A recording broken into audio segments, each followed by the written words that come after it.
Hello, আসসালামু আলাইকুম guys, কেমন আছেন? আশা করি সকলেই ভালো আছেন। তো আমিও ভালো আছি। তো আজকে আমি চলে আসলাম ফুল তুলতে। আজকে আমি অনেক রকমেরই ফুল তুলব। তো সম্পূর্ণ ভিডিওটা না টেনে অবশ্যই দেখে যাবেন। তো প্রথমেই আমরা চলে এসেছি কাটা ফুল তুলতে। এখন আমি কাটা ফুল তুলছি। কাটা ফুলে প্রচুর কাটা, হাতে লাগলেই শেষ। তারপরেও আমি তুলছিলাম। কাটা ফুল দেখতে কিন্তু অসাধারণ সুন্দর।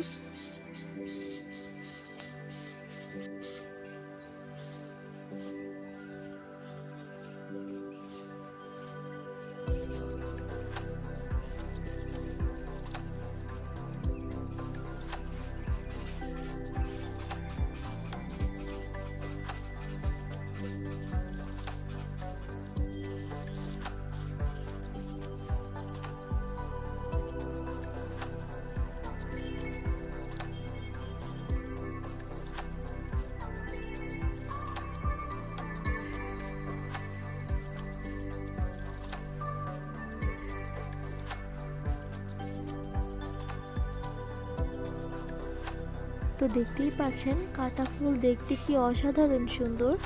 সুন্দর হলে কি হবে, অনেক কাটা ফুলটাতে, আবার পাতাতেও কাটা আছে, প্রচুর কাটা এই গাছে।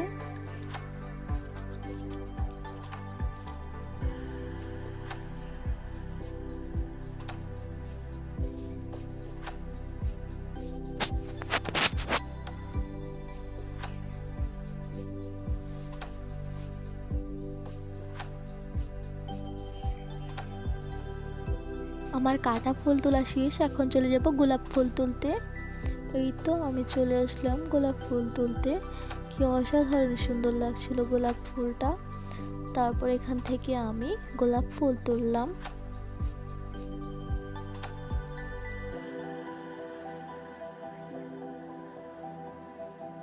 আমি এখান থেকে 2টা গোলাপ নিয়েছি, তারপর চলে গিয়েছি আমি সরিষা খেতে। এই তো সরিষা ক্ষেতের অসাধারণ দৃশ্য। তারপর ভাবলাম যেহেতু সরিষা খেতে এসেছি, তো সরিষা ফুল দিয়ে কিছু বানানো যাক। এর জন্য আমি সরিষা ফুল একটু বেশি করে তুলছিলাম। আজকে আমি সরিষা ফুল দিয়ে সরিষা ফুলের চাপড়ি বানাবো, চাপড়ি পিঠা। এই দেখুন কি সুন্দর লাগছে সরিষা ক্ষেতটা।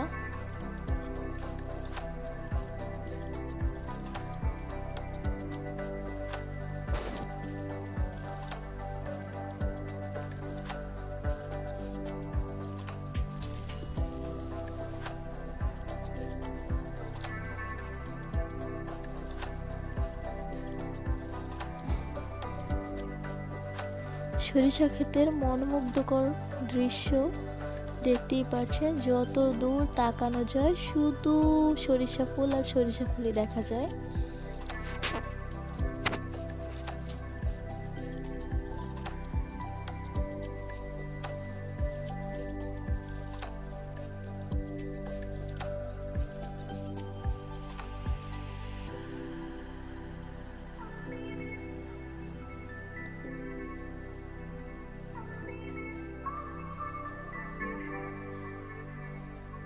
এই তো আমার সরিষা ফুল তোলা শেষ। তো আমি এখান দিয়ে যাচ্ছিলাম, তারপর দেখলাম এখানে একটা ফুলকপি ক্ষেত।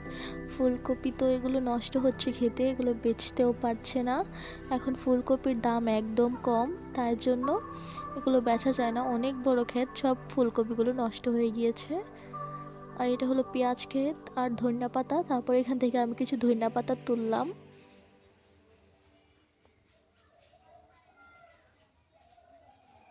তারপর আমি যেহেতু পিঠা বানাবো, এর জন্য আমি বটি নিয়ে চলে গেলাম কলা পাতা আনতে।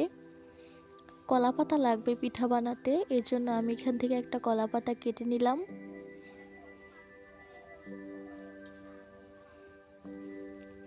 কলা পাতা কাটা হয়ে গেলে এখন আমি বাড়ির দিকে চলে যাব।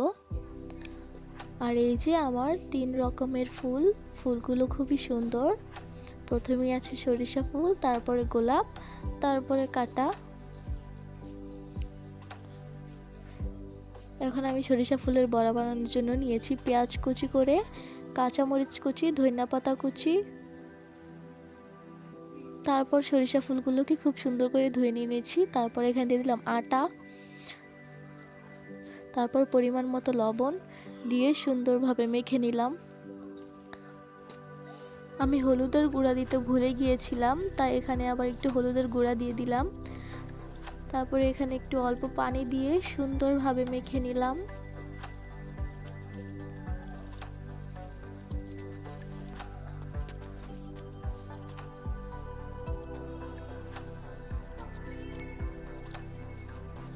এই তো আমার মাখা হয়ে গিয়েছে। তারপর একটা কলা পাতা কেটে নিয়ে তারপর এটার ভিতরে সুন্দর করে পিঠার মতো গোল করে দিয়ে দিব।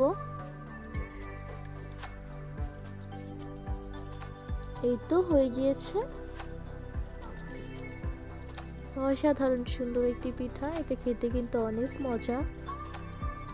তারপর আরেকটা কলা পাতা দিয়ে ঢেকে দিলাম। তারপর এটাকে তাওয়ায় দিয়ে দিলাম, এটাকে খুব সুন্দর করে ভাজতে হবে। এই তো হয়ে গিয়েছে পিঠাটা দেখতে যেমন হয়েছে খেতেও কিন্তু অনেক মজা হয়েছে। তো আজকের ভিডিও এই পর্যন্ত, দেখা হচ্ছে নতুন কোনো ভিডিওতে। সবাই ভালো থাকবেন, সুস্থ থাকবেন। খোদা হাফেজ।